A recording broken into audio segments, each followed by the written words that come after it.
Hello, the Astro 30 here, and today... What, sweet? Can you have another electronics video? Well, I guess, yeah. Yippee.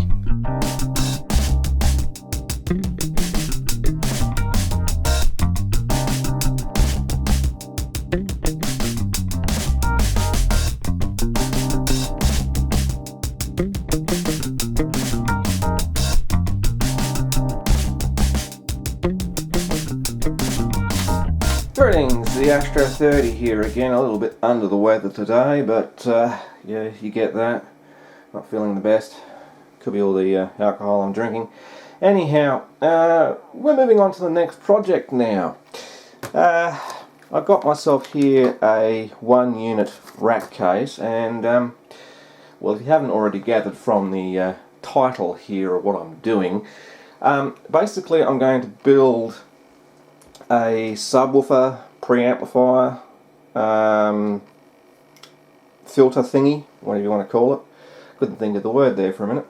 That is to go with that stereo amplifier I previously built that's now made its way into my equipment rack over there. And even though that amplifier works well with the speakers I've got on the floor, it's lacking a bit of bottom end because I'm used to having a subwoofer there for producing a little bit more bass. So because I couldn't fit the circuitry for the 0.1 channel into the amplifier case, I'm going to put it into a separate case. And well, you may also be saying, well, hang on, Astro, putting a small circuit board inside a huge case is rather a waste of space. Well, yes it is, and yes it's not. So that's the way I'm going to do it. It'll be a little bit of a fun project to build, but first I'm going to unpack the case and lay all the parts out on the table, and we'll have a look at what we've got here. Okay, we've got two top and bottom panels. Well, a top and bottom panel with the stupid ground screws on it, just like that other case. There's just one problem. I'm missing the front and rear panel.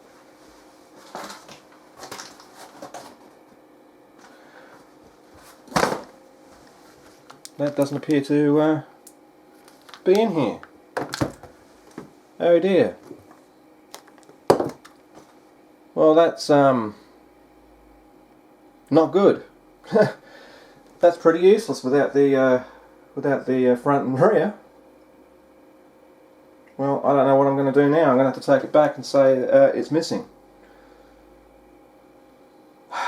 Okay, and a short time later, another trip to J-Car. I seem to be making them a lot of money at the moment. I've got a replacement case which now includes all the hardware necessary to turn it into a case.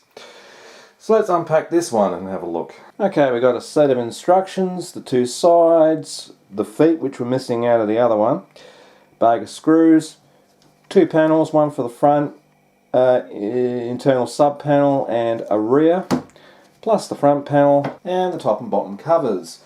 Now, this being a sub chassis design like the other one, or the other ones that I've actually used, I'm not going to be using it like that. I'm going to be mounting everything to one of these covers because, well, there's just simply not enough room inside to have the mounting rails, which are fucking missing.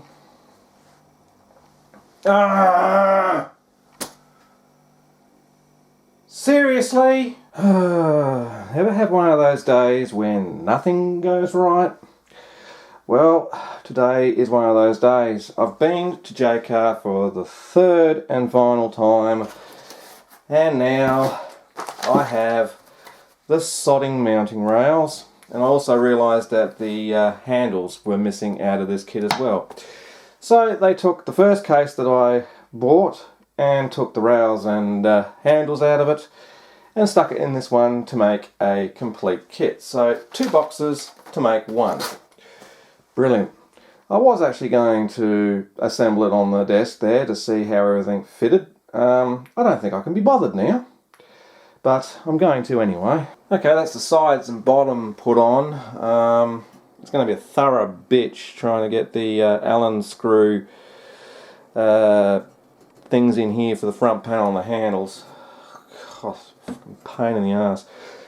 Anyway, I got this transformer here. It's a 30 volt center tap, so 15015. Just want to make sure the profile of it will clear the top of the case, which from what I can see it doesn't look like it does. Needs some form of straight edge.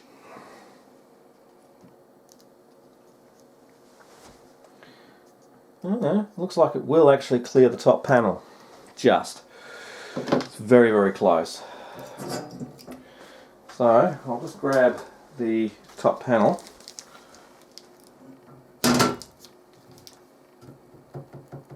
Yeah, there's still movement in there.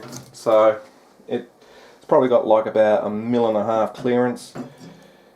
I could probably bend those tags over a bit flatter just to, you know, once it's screwed in there it should pull itself down. But yes, I'm using a laminated E-core type transformer because I can't get a toroidal. Not from JCar, I'd have to order it. And, well, I can't be bothered waiting. There's just enough clearance back here for 2 pots that I need. Power switch may be an issue getting through that gap, although I've got a good 20 mil by the looks of things there. So, whatever I've done with my power switch,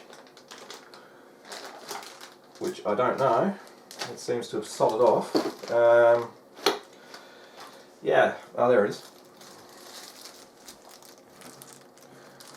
Yeah, that's going to be awfully tight, so that's going to have to be, if I take that out of the bag, that's going to have to be direct center with the panel on the front there. Otherwise it's not going to fit, because that's going to be sitting there somewhere. So nah, there should be just enough clearance there. As long as it's dead center with the panel, it shouldn't matter. So that's the hardware. Now let's move on to the topic of today's video, shall we? At the back there I was actually going to mount the RCA sockets at right angles to the case, like one on top, one on the bottom, but that's not going to work, so I'm going to have to mount them in the center of the panel. But that's a non-issue. By the way, that's a 150 milliamp or 5 VA transformer there, which should be just enough current to power the 2 circuit boards I need. Now, as I said, moving on to the topic of today's video. I have this kit to assemble, not that I think I actually have time to assemble it now, because I spent most of the day screwing around, going to Kingston 3 times, vomiting once this morning, and feeling like absolute crap for most of the day. Anyhow, it's now about 1:45, but this little kit is, for want of a better word, a mini speaker protector to protect from DC offsets on the output. Now, I have reversed engineered this back to a schematic. And you're probably wondering, what do I need this for? Well, I'm basically using it as a muting circuit, not so much as the DC protection, but more of to mute the output so it's not sending a pop through to the sub, which can be pretty loud when it actually comes out the sub's speaker. So to eliminate that, you turn the main amplifier on first, and then you turn the sub bass pre-amplifier on second, and then yeah, there should be no pops out to the speaker. That's all that's for, really. But I have reverse engineered this to a schematic, as I said. That's one of the things I achieved today, so let's have a look at that. So this is my reversed engineered schematic, and it may look a little bit daunting. That line's supposed to be joined, but basically it's pretty simple. Starting over here at the left, we have 2 inputs, left and right, for both speakers. I'm going to only be using 1 channel because the sub output only is 1. It goes through this, we'll ignore Q4 and Q2 here for now, because that's just the right hand channel. The left hand channel is the same. You'll notice here we've got a resistor and a capacitor, which form basically a filter so that AC signals don't set off the protection circuit here. False trigger it was the word I was looking for. So that is then fed into these 2 transistors through the emitter of Q3 and through the base of Q1. Now both these transistors are NPNs, and the base of this one is on the negative, or the earth, ground, and this base just is connected to the input. Now how this works is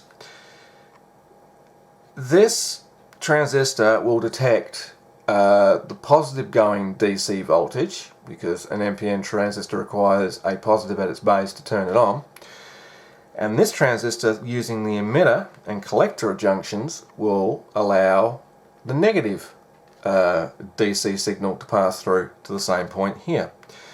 And because this is grounded at the base, that's turning this transistor on all the time. And this Q4 and Q2 over here is exactly the same configuration, and they all are joined at their collectors to here, which is the base of the Darlington configuration relay driver. Now R3 and C3 here respectively, R3 is connected to the positive going rail, 12 volt, and this capacitor is connected to the ground. This forms an RC network, so it gives us our turn on delay.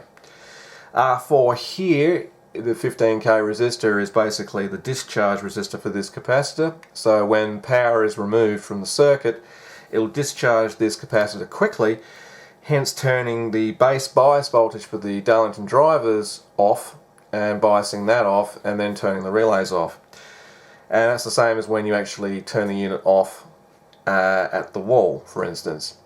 And it just goes through two relays in parallel there, and it has a little LED indicator when the relays are engaged. And over on the right, it's just a bridge rectifier. It's not marked as to what it actually is, it just says 1 amp on the circuit board, and it requires a 12 volt AC source. I've got a 15 volt. So we've got to be careful here, because this capacitor C4, we've got to make sure we're not exceeding that voltage rating of that capacitor. So I've gone out and bought a 63 volt capacitor and 25 volt capacitors. 25 volt is well within the ballpark and is safe to apply a 15 0 voltage on it, which would be, after rectification, you're looking at around about 21.7 volts or thereabouts. And this won't provide much filtration, but what will happen is this will discharge fairly quickly, allowing the regulator to drop out of regulation, therefore the voltage disappears on the output, therefore the circuit will instantly turn off after a few hundred milliseconds or so. I'm not sure the exact timings on that, but yeah, so we're not using a really large filter capacitor here for the regulator. So that regulator is going to be doing quite a fair bit of work and really should be heat sinked, but they don't provide one. Anyhow, that's the schematic to this little kit. I will make this available on the video description once this is uploaded, so, and the link to the kit if you want to buy it. You can actually buy it and use it for what its intended purpose was, but I'm using it for a different purpose. It doesn't matter, we'll still build it and we'll still do the DC tests and make sure that the relays drop out and etc. and so forth. Okay, so moving on, next step is to assemble the circuit board, which is relatively straightforward. Again, start with low profile components such as the resistors and that 1N4148 signal diode there, which is the back EMF diode for the relays. Then the transistors, capacitors, and finally the terminal headers and regulator. And I'm going to check the voltage of this capacitor, because this is the one that's directly across the positive of the bridge rectifier. So that one's going to have to be checked. In actual fact, before I assemble it, I will actually pull the parts out. Make sure we've got everything for a start. And what the voltage rating of these capacitors are. 25 volt apparently, so they're all 25 volt 100 microfarad capacitors, so they should be fine.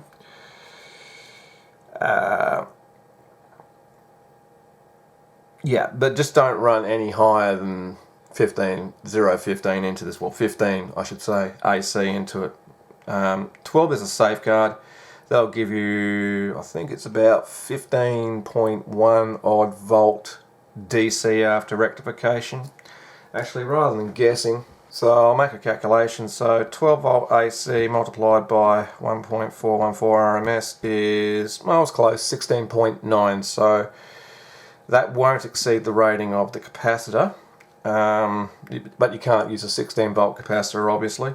So at 15 volt now, which is probably going to be more like 16, multiply by 1.414 RMS, 21.2. So we're getting very close to the absolute maximum rating of the working voltage of these capacitors. So it shouldn't be an issue. Even if the AC voltage was somewhere around about 16 volts, yeah, it's still 22.6. So, yeah, all going well. It shouldn't go bang. So what I'll do is when I do the DC test, because I'll be putting it on a DC power supply to test it, I'll ramp the voltage up to around about 23 volts, somewhere around about there. So that's the best case scenario, and see if anything does indeed go bang. Just checking that these relays are indeed 12 volt. Yes, they are. So as I'm only going to be using one channel, I did think about not installing the second relay, but I thought, well, nah, bugger it, might as well put it on there. It's supplied. I can't read that. 7812, that's right. So yeah, it's pretty straightforward. This is the 100k resistor, and those are the three 15k resistors. There should be a 6.8k resistor, but I can't seem to see that right now. That seems to have buggered off, if it even existed in the first place. Oh, there it is. That's the 100k, that must be the 6k8. So I don't need the 6k8. Yeah, that's 6k8. I don't need the 6k8, so I'll stick that up my arse. No, I'll stick that somewhere else. Anyway, let's get the thing assembled.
And there it is assembled there, all apart from the 6K8 and the LED, because I don't need either of them. I will mount some PCB standoffs on this and some test wires in here. That side I think is the output. Yeah, that's the output, that's the input. Now I've left the regulator IC just proud of the board there, just in case I have to mount something to the back of it as a heatsink, because remember, this is going to take full ripple voltage from the transformer, because it's only got a small little 100 microfarad capacitor there, which a smoothing capacitor does not make. So that's, I've kept that in mind in case I need to mount a smallish heatsink. I'll try and fit it in there somehow, I'm sure I can. So anyway, now it's time to test the thing and see if it even works. Okay, so I've got the thing hooked up to the power supply, and the power supply is set to the worst case scenario of 22.5 volt. So with any luck, turning it on, the relay should engage after a couple of seconds. Let's have a try. Yep. And we're currently drawing about 50 milliamps, so that's not too bad, and regulator seems alright for now. So to do the test, I'm going to use a good old 9-volt battery, as I normally do. These two in the center here on either side are ground, so I only need one ground, and that's the left and that's the right. So try it this way. Worked. Try it reverse.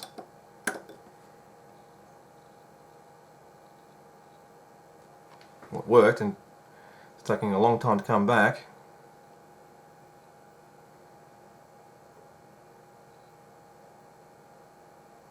That's interesting. Hasn't come back yet. Oh, there it goes. Took a while. So test the second channel. Works. And probably going to take a while to come back. I'm not sure how long.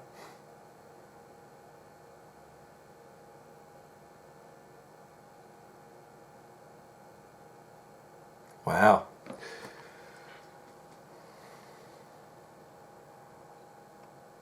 It's a good 15 seconds so far. That could have something to do with the, there we go, that could have something to do with the reverse polarity of the battery on the capacitor there, but anyway. And it works alright in that direction. So negative going direction is a lot quicker to reset than it is the positive going direction. Okay, so now what I want to know is what the continuity is like between the input and output, just to make sure that we've got continuity there. So I will put my probes on either side, turn the light on. Perfect. And on the other side.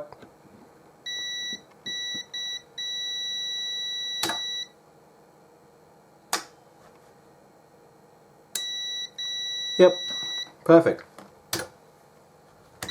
So, this mini speaker protector works very well, and it's a discrete version.